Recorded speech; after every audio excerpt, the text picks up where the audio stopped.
जब उस अजनबी आवाज ने अली को बताया कि यमन में भी उसके लिए खजाना गड़ा हुआ है, तब अली ने कुछ चालाकी से काम लिया। उसने उसे डांट कर कहा, नहीं, मैं तब तक तुम्हें आजाद नहीं कर सकता जब तक कि यमन का खजाना मुझे नहीं मिल जाता।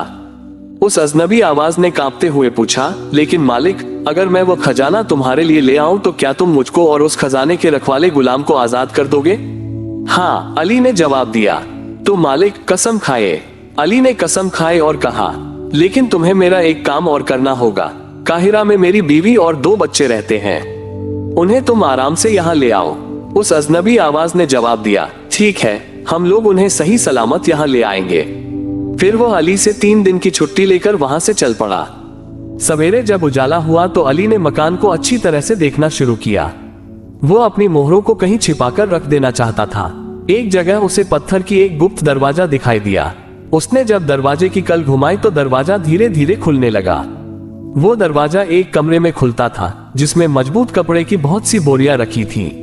अली ने उन बोरियों में मोहर भरकर उसी कमरे में रखना शुरू किया। सारी मोहरें कमरे में रखने के बाद उसने दरवाजा फिर उसी तरह बंद कर दिया। फिर वो नीचे आया और एक कुर्सी पर बैठकर सुस्ताने लगा।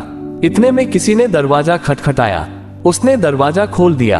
वो उस मकान के मालिक का गुलाम था और यह पता लगाने आया था कि रात भर में अली का क्या हाल हुआ।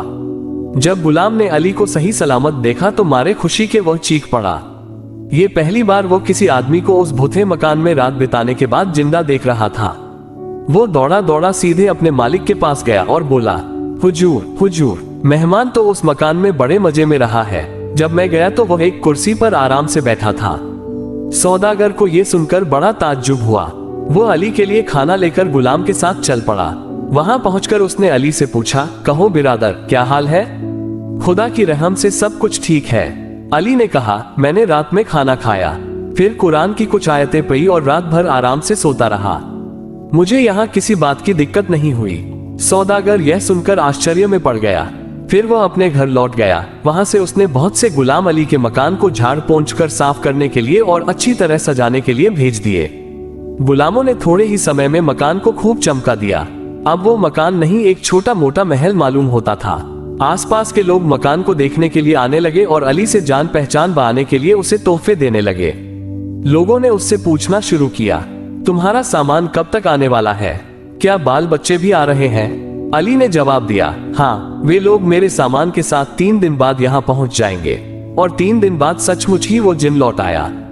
उसने अली से कहा, मालिक, चलिए और अपना खजाना संभालिए। जब अली ने ये सुना तो मन ही मन बहुत खुश हुआ। वो दौड़ा दौड़ा सौदागर के पास गया और बोला, चलो भाई, मेरे घर के लोग मेरा सामान लेकर आ रहे हैं, जरा आगे चलकर हम लोग उनका स्वागत करें। सौदागर के दोस्त तथा और भी कई लोग उसके साथ गए। शहर के बाहर पहुंचने पर थोड़ी ही देर बाद कुछ दूर पर उन्हें धूल उड़ती हुई दिखाई दी। जब धूल कुछ साफ हुई तो उन्होंने देखा कि एक बड़ा भारी काफिला चला आ रहा है, जिसमें बहुत से घोड़े, गधे और ऊंट भी थे। आगे आगे बहुत से गुलाम गाते बजाते चल रहे थे। कारवां पास आ गया। कारवां का बूढ़ा सरदार आगे बढ़ा और उसने अली का हाथ चूमते हुए कहा, मालिक, खुदा का शुक्र है, बहुत दिनों बाद हम लोग आपको देखकर बहुत खुश हैं। रास्ते में हमें बड़ी देरी हो गई। वैसे तो हम कल ही यहाँ पहुंच गए होते, लेकिन रास्ते में हमें डाकुओं का डर था, इसलिए एक जगह रुककर रात बितानी पड़ी। अली अपने मित्र सौदागर तथा दूसरे जान पहचान के लोगों के साथ अपने घोड़े पर सवार होकर कारवां के आगे आगे चल पड़ा। उसके साथ जो दूसरे कई सौदागर चल रहे थे, उन्हें ये देखकर बड़ा आश्चर्य हो रहा था कि उस कारवां में जितने भी जानवर थे, उन सब पर सामान के बड़े बड़े डिब्बे और बोरे लदे हुए थे। कारवां के पीछे सजे सजाए ऊंटों पर अली की बीवी और उसके बच्चे चले आ रहे थे। ये सब ठाट देखकर सौदागर आपस में कहने लगे, सचमुच इतनी दौलत तो बगदाद के बादशाह के पास भी नहीं होगी। ये बड़ा अमीर आदमी मालूम होता है। जब सब लोग चले गए तो अली के दोस्त उस सौदागर ने उससे कहा, तुम अपने नौकर चाकरों से कहो कि वे घोड़े, ऊंट और दूसरे जानवरों को लेकर मेरे दूसरे मकानों में आराम करने के लिए चले जाएं। लेकिन अली बोला, नहीं, ये लोग यहाँ रुकेंगे नहीं, इनको और आगे सफर में जाना है।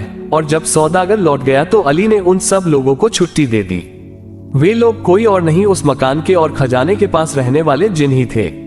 जब उन्हें जाने की आज्ञा मिली तो मारे खुशी के वे नाच उठे और देखते देखते आसमान में अपनी अपनी जगह वापस लौट गए। जब सब लोग चले गए तो अली ने अपनी बीवी से पूछा, अच्छा अब बताओ, मेरी गैरहाजिरी में तुम पर क्या क्या गुजरी? वो सिसकते हुए सारा किस्सा बताने लगी। उसने बताया कि उसे बड़े बुरे दिन काटने पड़े, भूख और गरीबी के दिन। ये सब सुनकर अली को बड़ा अफसोस हुआ। फिर वो बोला, खैर खुदा का शुक्र मानो कि आज उसने फिर हमें अच्छा दिन दिखाया है। तुम सामान के साथ सही सलामत यहाँ पहुँच गई, यही कौन सी कम बड़ी बात है। अब आराम से यहाँ रहो, लेकिन ये तो बताओ कि तुम यहाँ कैसे पहुंची। वो बोली, क्या बताऊं मेरे मालिक। कल रात जब मैं बच्चों के साथ सोई हुई थी तो एकाएक मैंने देखा कि हमारा बिस्तर मकान से बाहर निकल आया है और हवा में उड़ा जा रहा है। मारे डर के मेरी घिघी बंद गई। बच्चे भी बुरी तरह घबरा गए, लेकिन हमें कोई दिक्कत नहीं हुई।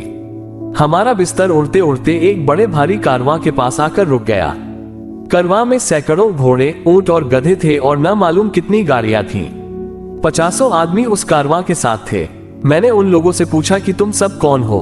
उन लोगों ने बताया कि हम लोग काहिरा के अली के गुलाम हैं, वही अली जो हसन जौहरी का बेटा है। वो इस समय बगदाद में है और उसने हम लोगों को तुम्हें ले आने के लिए भेजा है। मैंने उनसे पूछा कि बगदाद यहाँ से बहुत दूर है या पास ही है। उन लोगों ने जवाब दिया कि पास ही है, बस यहाँ से कोई एक रात का सफर समझो। फिर उस कारवां के सबसे बूढ़े गुलाम ने मुझे और बच्चों को पहनने के लिए एक बड़े भारी संदूक में से बहुत अच्छे अच्छे कपड़े निकाल कर दिए। फिर दूसरे डिब्बे में से उसने मेरे लिए कुछ गहने निकाले। इन चीजों को मुझे देते हुए उसने कहा, अब अपने सामान की देखभाल तुम खुद करो। ये लो, सारे सामान की चाबियां संभाल कर अली को दे देना। ये कहकर उसने सारे सामान की चाबियां मुझे दे दी। अब आप इन चाबियों को संभालिए। इस तरह अपना किस्सा सुनाने के बाद अली की बीवी ने चाबियां उसे दे दी। अली ने उसके साथ मिलकर अपना सामान देखना शुरू किया। अली को अपनी आंखों पर विश्वास नहीं हो रहा था। इतना धन तो उसने आज तक कभी देखा ही नहीं था। बड़े बड़े संदूकों में हीरे जवाहरात और अशरफियां भरी हुई थीं। अली एक के बाद एक संदूक खोलता जा रहा था। किसी संदूक में मोती भरे थे तो किसी में सोने चांदी की चीजें। इतना धन तो किसी बादशाह के पास नहीं होगा। ये सब देखने के बाद अली अपनी बीवी को उस गुप्त दरवाजे के पास ले आया, जिसके भीतर तहखाने में उसने अशरफियां जमा कर रखी थी। दरवाजा खोलते ही उसकी बीवी भौचक्की रह गई। पूरा कमरा अशरफियों के बोरों से भरा था। वो बोली, इतना सारा सोना कहां से आया? अली बोला, सब खुदा का रहम है, वरना मेरी क्या बिसात है। फिर उसने उससे सारा किस्सा कह सुनाया कि काहिरा छोड़ने के बाद से वो कहां रहा और उस पर क्या क्या बीती। उसकी बीवी ने कहा, खुदा का शुक्र है कि उसने फिर से तुम्हारी मदद कर दी, वरना आज मेरा और बच्चों का क्या हुआ होता। भिखारियों की तरह मारे मारे फिरते। खुदा ने मेरी दुआ सुन ली। अब आगे से तुम अपने अब्बा की हिदायतें याद रखना और हमेशा भले लोगों के साथ ही दोस्ती करना, तभी ये दौलत तुम्हारे पास बच सकेगी। अली ने उसकी बात मान ली। अब वो बहुत समझ बूझकर अपना रोजगार चलाने लगा। कुछ ही दिनों में वो बगदाद का सबसे बड़ा सौदागर बन गया। उसके पास जितनी जमीन जायदाद और दौलत थी उतनी बादशाह के पास भी न थी। कहानी का सीख है, अच्छे लोगों के साथ दोस्ती रखना और अपने अधिकारी या बुजुर्गों की सलाह को मानना व्यक्ति को संघर्षों से गुजरने में मदद कर सकता है और अंत में सफलता की ओर ले जा सकता है। अगर आपको ये कहानी पसंद आई हो तो कृपया लाइक बटन दबाएं और अपने दोस्तों के साथ शेयर करें। और अगर आप ऐसी कहानियां और सुनना चाहते हैं तो कृपया सब्सक्राइब करें और रिंग बटन दबाएं ताकि नई कहानी अपलोड होने पर आपको तुरंत सूचना मिले। इस कहानी को पूरी तरह से सुनने के लिए आपको बहुत बहुत धन्यवाद।